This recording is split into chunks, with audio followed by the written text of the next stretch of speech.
안녕하세요. 기업교육의 이슈를 심리학으로 해결해주는 강사 장철우입니다. 도쿄올림픽이 막을 내렸습니다. 코로나로 1년을 연기를 했고요. 정치인들이 보이콧 주장을 하기도 하고 사상 최초의 무관중으로 열리기도 하고요. 역사상 최악의 올림픽으로 기록이 되긴 하지만 그럼에도 불구하고 선수들의 열정과 또 국민들의 그거에 대한 성원만큼은 여전히 4년마다 최고로 열리는 최고의 축제가 아닌가라는 생각을 해봅니다. 이번 도쿄올림픽 대한민국 최고의 선수로 누가 기억되세요? 모든 선수들이 다 최선을 다해서 노력을 하긴 했지만 그래도 국민들이 가장 많이 기억하는 사람을 지금 좀 떠올려 보면요.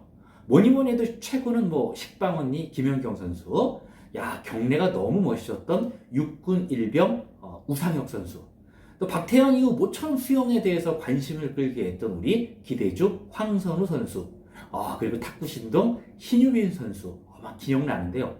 이상하다. 혹시 지금 이야기한 선수들의 공통점 아시겠습니까?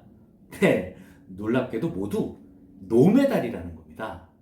사람들은요, 놀랍게도 지금 누구를? 노메달 선수를 너무 잘 기억하고 있습니다. 4년마다 찾아오는 올림픽에서 국민들의 관심은 사실 메달리스트, 특히 금메달리스트였습니다. 온 국민의 응원 속에서 금메달을 딴 선수는요, 영웅 취급을 받았고요. 근데 이에 반면에 은메달, 동메달 선수들은 솔직히 축하를 받기보다는 다음에도 열심히 해서 그때는 꼭 금메달 따세요 라고 반성하게 만드는 장면이 훨씬 더 많았습니다. 게다가요, 3, 4위전 해가지고 져서 4위가, 그래서 동메달을 놓친 선수들은요, 너무너무 안타깝고 불쌍한 사람으로 취급하거나 동정을 하는 것이 우리 국민들의 정서였고요. 선수들도 스스로 그렇게 여겼던 것 같습니다.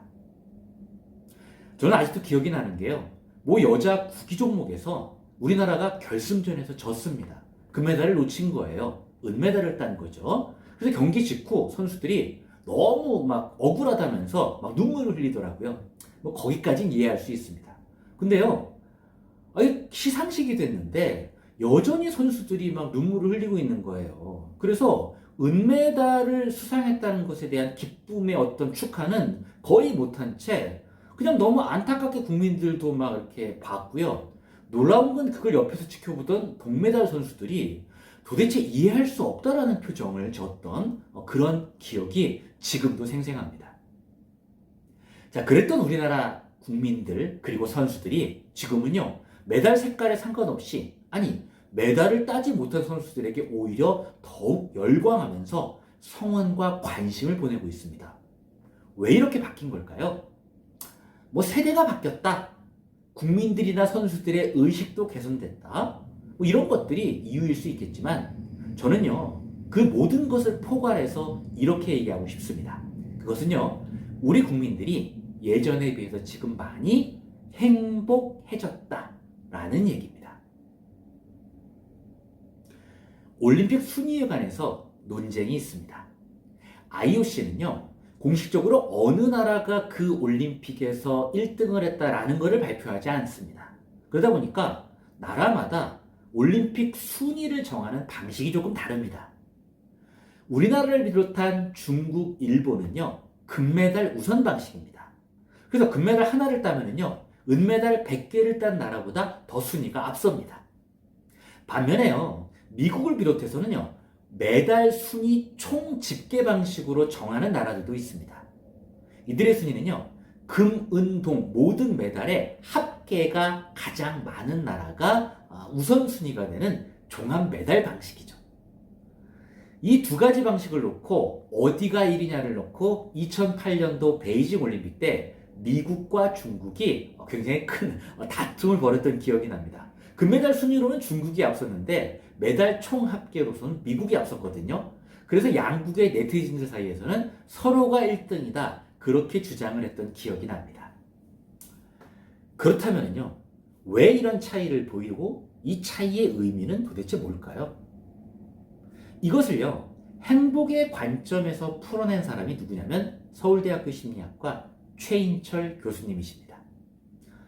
최인철 교수는요, 본인이 작성한 논문에서 사회적 사건의 가치를 주관적 행복지수가 높은 사람과 낮은 사람에 따라 어떻게 다르게 인식한다라는 가설을 세운 다음에 올림픽 메달에 대한 인식을 연구를 했습니다.